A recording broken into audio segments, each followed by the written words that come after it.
We are starting directly from the PayPal homepage and I will guide you through the steps one by one.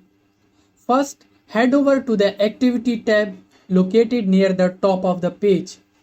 Click on it to go to your recent transactions.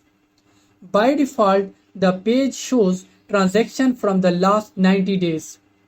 You can search for a specific transaction by name or email using the search bar, or simply scroll through the list to find the one you want to dispute. Once you locate the transaction, hover over it. You will notice it gets highlighted. Click on the transaction to open a detailed view. A drop-down menu will appear with all transaction details. From there, look for the option that says Report a problem.